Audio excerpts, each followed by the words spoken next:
Autolite and its 98,000 dealers bring you Mr. Cornel Wilde in tonight's presentation of Suspense.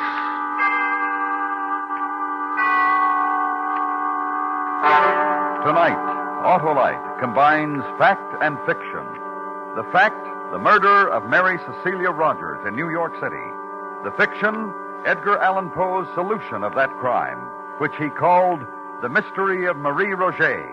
Our star, Mr. Cornel Wilde.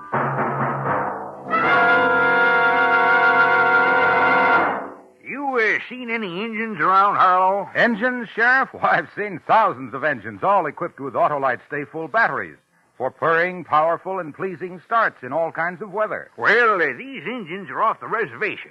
And there are no reservations about an Autolite stay-full battery. It states right on the case, needs water only 3 times a year in normal car use. Well, these engines didn't like life on the reservation. Life? Why, the Autolite stay-full battery has long life. Fiberglass retaining mats protect the power of every positive plate to reduce shedding and flaking and give that Autolite stay-full longer life, as proved by tests conducted according to accepted life cycle standards. To quickly locate your nearest Autolite battery dealer who services all makes of batteries, just call Western Union by number and ask for operator 25. I'll tell you where you can get an Autolite Stay Full, the battery that needs water only 3 times a year in normal car use. And remember, from bumper to tail light, you're always right with Autolite. Mary Cecilia Rogers was murdered in the vicinity of New York City in the summer of 1842. It was still an unsolved crime in November when The Mystery of Marie Roget was published. The author, Edgar Allan Poe. It paralleled in every essential detail the murder of Mary Rogers. Poe wrote it far from the scene of the atrocity, with only the newspaper reports of the day. Nevertheless, the subsequent confession connected with the murder of Mary Rogers confirmed not only the killer named by Poe, but all the chief details by which he arrived at his identification. And now, Autolite presents transcribed Edgar Allan Poe's Mystery of Marie Roget, starring Mr. Cornel Wilde, hoping once again to keep you in suspense.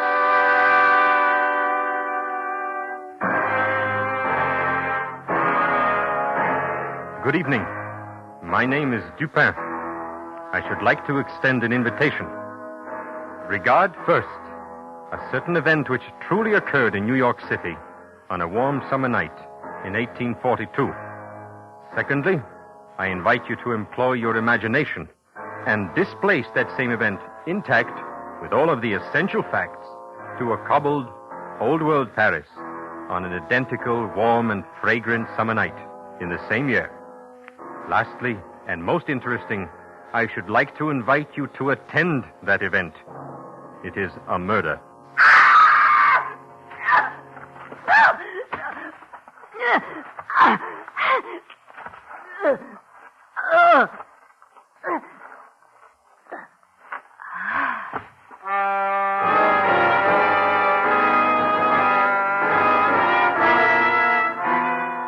The general design and mental character of the atrocity, indeed, the first knowledge of its occurrence, came to my attention on Wednesday night, the 25th day of June.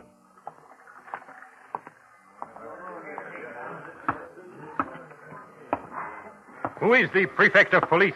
I am, monsieur. Dupin? Yes, monsieur. Oh, thank you for coming, monsieur. I wasn't certain my messenger would find you. This way, monsieur. Please. Andre, the lantern for Monsieur Dupin.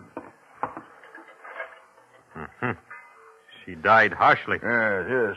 Beaten, choked, drowned. Oh, yes, quite harshly. She was beautiful, monsieur. Once, perhaps, yes. Still, Mademoiselle what? In life she had a name, in death she must also have a name.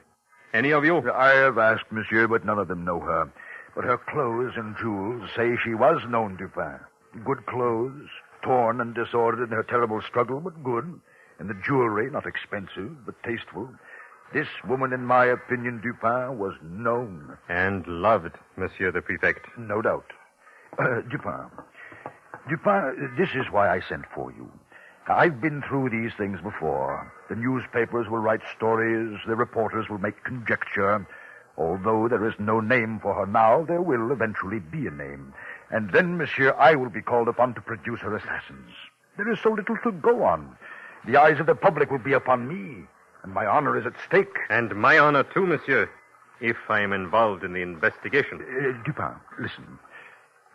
There is a fund at the prefecture, a sizable fund which I am authorized to use when circumstances arise. For your services, I am willing to make a direct and liberal proposition. Dupin, you will help me find the answer to this woman's death. I cannot refuse.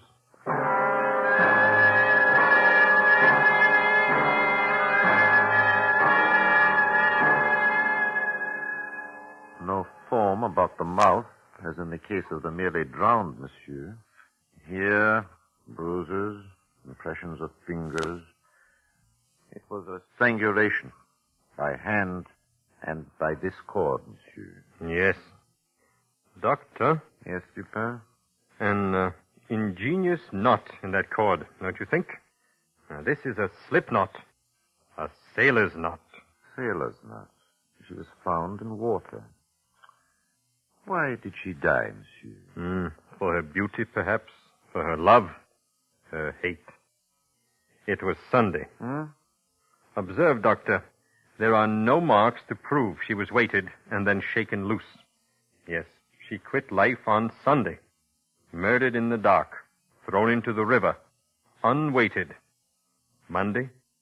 Tuesday, she remained, as a corpse will, on the bottom. And then on the third day, tonight, as a corpse will, she rose, and the fishermen saw her. It is the way of corpses violently made so. Not only violent, but quick. Near the riverbank, somewhere. For what assassins could carry a burden like this, long undiscovered, From a dark bridge, perhaps. No. Too much light and people. There had to be a boat, Doctor.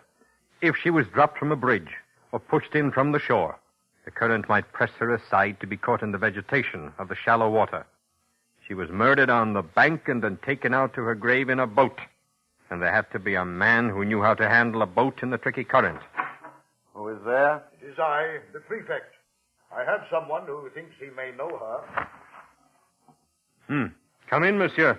Ahead of me, please. With your permission, Doctor, Monsieur Dupin. Monsieur Beauvais, monsieur. How do you do? Monsieur Beauvais has been searching since Monday for news of a Marie Roget. Mademoiselle Roget is an employee of Monsieur Beauvais. Correct, monsieur? Correct. I am a parfumeur. I called on her mother, Madame Roget, Monday when Mary did not appear at my shop. Madame informed me that Mary had left Sunday morning to visit her aunt at Rue des Drômes. She has not yet returned. I see. And what else? I cannot say, monsieur. So far, I have ascertained that she never arrived at Rue des Drômes, and indeed, no one has seen her since Sunday. Can you describe Marie Roget? But of course, dark hair, almost black, dark eyes, tall, young, vibrant, a woman, monsieur, of great promise. Jacques Saint-Eustache, the last to see her, mentioned to me that mademoiselle wore a frock of fine muslin, deep blue. I knew it well. A bonnet to match goes with it. Dupin! Who is Jacques Saint-Eustache, Beauvais? Monsieur Saint-Eustache is the accepted tutor of Marie Roget. He lodges and takes meals at the pension kept by Madame Roget. He was to have gone for his betrothed at dusk Sunday and to have escorted her home. In the afternoon it rained heavily, and supposing that she would remain at her aunt's, he did not think it necessary to keep his promise. She has stayed there under similar circumstances. And where is Jacques Saint-Eustache at this moment? Searching, and anxious as I am for Marie Roget. It is 3 days since Sunday. 4 days, really, but 3 that Marie Roget has been considered missing. Your search is tardy. I know, monsieur. Well? I am at your mercy. She has disappeared twice. The first time she disappeared was about 3 years ago. Her mother, her friends were unable to account for her disappearance. I was distracted with anxiety and terror. Did you notify the police? In that case, immediately, monsieur. But suddenly, Mary reappeared one fine morning after being absent a week. She was in good health and, well, with somewhat a saddened air, she explained she had spent the missing week with a relative in the country. Madame Roget, who was, and still is, infirm, recalled this to be a fact, and the matter was forgotten until now.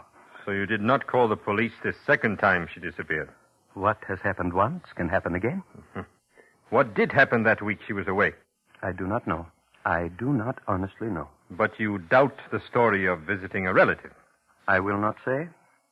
Show him what we have, Doctor. If you will kindly step over here, Monsieur Beauvais. Huh? Now, Monsieur Beauvais, if you please, do you know this woman, Monsieur? It is her. It is Marie Roget. It is her. Poor little Marie. Why does Beauvais cry, Dupin? The girl only worked for him. He has not told us all. He is suspect, Dupin, and I will have a word with him. Stay. But Dupin, why does he weep for a shop girl, a grisette who was promised to another? He weeps for youth and beauty.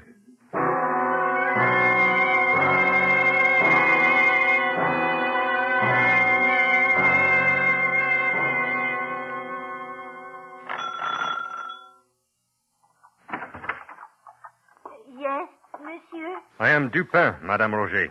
May I come in? Oh, come. Come.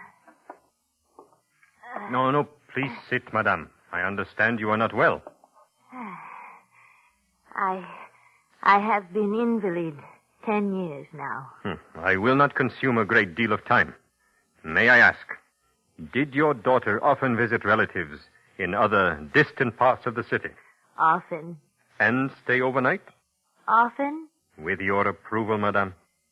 She was and has been free of me since her 16th year. That is a very frank answer, Madame. I can tell you nothing of what has happened to her. She leaves me on a morning with no enemies I know of. And do you know of her friends? I understand the intention of your remark. You refer to those besides Jacques. No, I know of none. I understand that Jacques Saint-Eustache keeps rooms here. That is true? Yes, but he is no longer here. He left once he was informed of Marie's death. Where, I do not know. But surely he understood that we would be by to question him? He was beside himself with grief. I cannot blame him. I see. Oh, I have been of no assistance where I would like to be. And yet, I knew something that morning. I knew she would not come back to her mama again. You knew she would not be back, Madame? Did she take clothes, bid a longer goodbye? How did you know? I knew, monsieur. Death was very close to her that day. If you knew this, Madame, why did you allow her to venture out? I stop her? No. If it is not met, death will arrange a meeting. If the meeting had been here, death might have visited me, too. And I am yet afraid to die.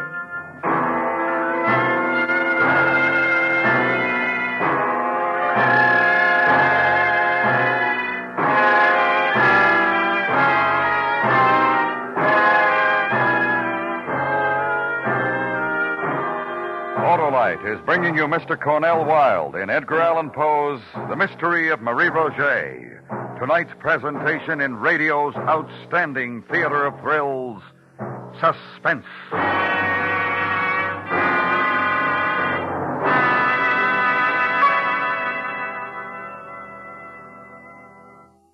I got him, Harlow. An Indian, Sheriff? Nope.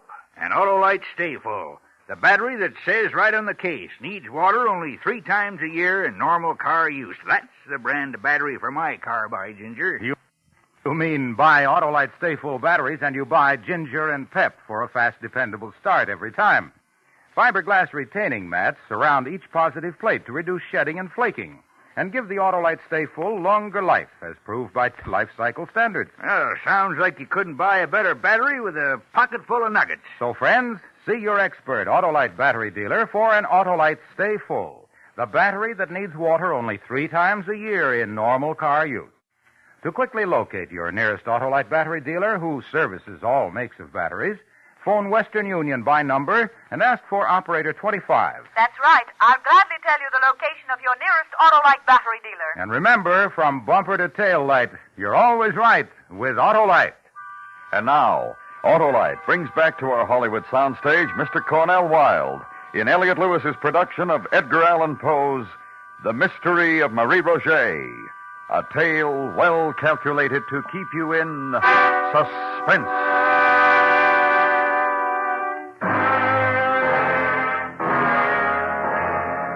Dupin, again. You will recall the event we have been attending in Paris. I invite you now to keep in mind the solemn fact that Marie Roget died violently, that her lover, Jacques Saint-Eustache, is missing. Where she died, who administered her death, for what reason, remain to be known. Attend at this point another event, if you will, which was arranged by that zealous and righteous man, the prefect of police. Thank you for coming, Dupin. You have located the lover, Saint-Eustache? Saint-Eustache? No, he's unimportant, I assure you. Somewhere right now he drinks and tries to forget. But what I have here is important, most important. Madame Dulac, if you please. Good evening, gentlemen. Good evening. This is Madame Dulac. She has something of interest to tell you. And I have something of interest to show you. Good evening, madame. I have maintained this tavern many years, right here, close to the bank of the river. No fear with me, madame. I have no authority to do anything but respect your person and your thoughts. Oh. And what is this information? I saw a young woman here Sunday. Monsieur says it was Marie Roget. It was, definitely. Just a moment. Sunday, madame? Yes. Mid-afternoon, later perhaps. Where? Right here in my tavern. She arrived accompanied by a young man of dark, swarthy complexion. The two remained here for some time. On their departure, they took the road through some thick woods that way. Toward the river, Dupin. And this is a secluded neighborhood. Go on, madame. Go on. Soon after they left, a gang of miscreants made their appearance at my place of business. They behaved boisterously. They ate and drank without payment, then left and followed the route of the young girl and the young man that same way. I see. About dusk, the same gang reappeared, and we crossed the river in great haste. I see. And you are certain it was Marie Roget? Never fear. My men spoke with an unnoticed driver, a man named Valence, who knew Marie Roget. He claims he saw her cross the Seine on the Sunday afternoon in question with the swarthy man who fits the exact description of Madame. And what else, monsieur? Oh, I will show you. Come.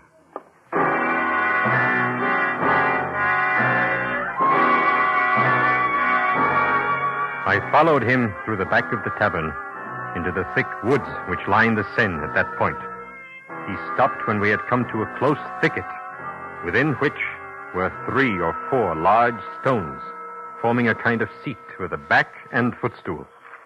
Note, Dupin, a white petticoat here. Here, a silk scarf, parasol, gloves, pocket handkerchief. Inspect the handkerchief, Dupin. Thank you. You note the name Marie Roget embroidered there? Yes. So this is the place she met her death. Well, of course it is. I have found it. Well, look, the earth is trampled where she struggled, and over here, the bushes still broken. Every evidence of a terrible struggle. And here, the fence has been taken down, and the ground shows that some heavy burden was dragged along it toward the river. Well, come, look for yourself. What say you now? I am wondering. Wonder? Well, we have facts now, sir, important facts.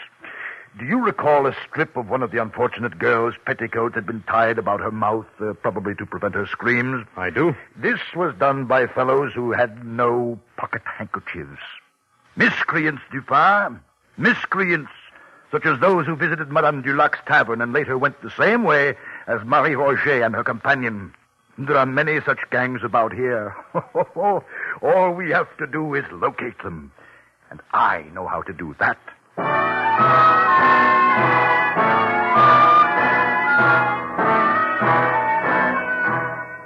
That night, the shrill cries of the Paris newsboys proclaimed the prefect's resolve. He offered a reward of 20,000 francs and a full pardon for any king's evidence. It was an accepted conclusion that Marie Roget had been waylaid and slain by a gang of miscreants in the vicinity of Madame Dulac's tavern. Well, are you defeated, Monsieur Dupin? Now that I have solved the mystery of Marie Roget? No, monsieur. I have doubled the reward. Soon one of the miscreants will come forward, then you'll see. 40,000 francs should be temptation enough. 20,000 was temptation enough. Huh? No one will come forward, monsieur. A gang, such as is hoped for, would be composed of men who have never seen more than 100 francs at one time. 20,000 would bring all of them, if they had any knowledge of Marie Roget's murder. Oh, they're just waiting. You know that. Waiting? When each is in jeopardy because of the other? We shall see, Dupin. Wait. It was one man. Huh? A man who dragged the body of Mademoiselle to the river's edge. A gang, even two men, could have carried it. A gang would have lifted it over the fence easily, instead of taking a fence down, as it was taken down. One man labored hard. Well, my conjecture is as good as yours. Are you talking of Saint-Eustache? No. No. He is quite unguilty. Monsieur, allow me to point out that the newspapers, the police, all have identified themselves with what apparently happened. We must consider what did not happen. First, a gang did not set upon her and murder her. Secondly, Marie Roget had no intention of visiting her aunt at Rue des Drômes when she left her mother and lover last Sunday morning. Dupin, if you have confident information, explain yourself. I have the same information as you. Nothing else. You said she had no intention of visiting her aunt that day. Why do you say that? Monsieur, consider what might have happened if her intended, Jacques Saint-Eustache, had called for her at her aunt's and discovered she was not there, that she had not been there all day. He would have been chagrined, suspicious, angry. Saint-Eustache would have been all these. Something for Marie Roget to worry about when she returned home. But nothing to worry about if Marie did not intend to return home. A point to consider, perhaps. Go on. Consider that she kept a rendezvous instead. This we know. A rendezvous with a swarthy man. We have been told that by two witnesses who saw him. Now, monsieur, I ask you, as I have asked myself, did this swarthy companion allow Marie to be slain before his eyes? Or was he himself slain trying to help her? If so, where is his body? Well, he left her before she was set upon, obviously. Did he leave her alone in such a dark district? They quarreled. Indeed they did. Another question. Marie Roget's death is known everywhere in France. Why has he not come forward to help us clear up the mystery? Many reasons. Perhaps he's married. He's left. He's uninformed. He has a swarthy complexion. A sea complexion. A well-attested fact. Now, accumulate that with the cord that was tied about her neck in a sailor's knot. Monsieur Dupin, I have not the... And the need of a skilled boatman to handle a boat on the river to dispose of the body. But it could be anyone. No, it could not. What? Marie Roget was a gay, not an abject girl. No common seaman for her. An officer, a naval officer, monsieur. Like the one who might have led her into a false elopement the first time she disappeared. 3 years passed. The approved time for a French man of war to consume encircling the globe. The officer returns, thinking of the same coquette, Marie Roget. The same bargain. What he has managed to do once, he can do again. Marie meets him Sunday for this purpose.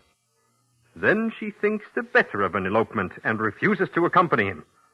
Saint Eustache has captured her love. Her former lover slays her in quick anger. He drags her body to the river, commandeers a boat. Where do I find him? On whatever ship has arrived from the world cruise. His name? What is his name, Dupin? Inquire for the name of the young officer who has applied for leave to get married. But there must be many such among a ship's complement returning after a long cruise. Agreed. But, Monsieur le Prefect, there is only one naval officer who has returned to his ship without a bride. Oh. Andre! We leave at once for the naval yards.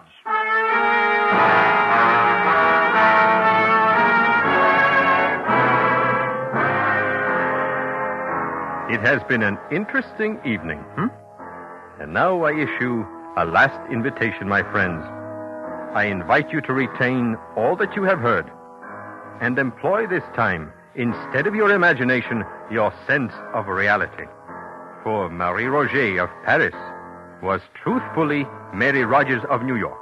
Let your reality move you back to New York City on a winter day some months after the event described. In the darkening afternoon, inside a gray stone building, I invite you to attend another event I think you will find significant.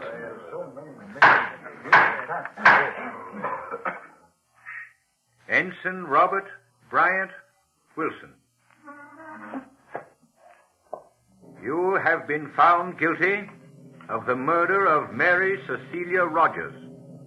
It is the judgment of this court that you be hanged by the neck until you are dead.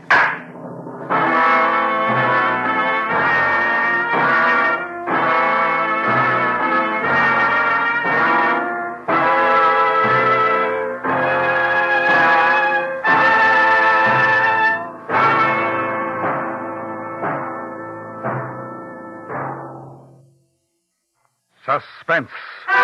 Presented by Autolite. Tonight's star, Mr. Cornel Wilde. This is Harlow Wilcox speaking for Autolite, the world's largest independent manufacturer of automotive electrical equipment. In 28 plants from coast to coast, Autolite makes over 400 products for cars, trucks, tractors, planes, boats, and industry. These products include bumpers, die castings, industrial thermometers, and batteries, such as the famous Autolite Stay Full, ignition-engineered Autolite spark plugs, both standard and resistor types, voltage regulators, wire and battery cable, Autolite Bullseye sealed beam units, and Autolite original service parts for all Autolite electrical systems. Autolite is proud to serve the greatest names in the industry. So, from bumper to tail light, you're always right with Autolite.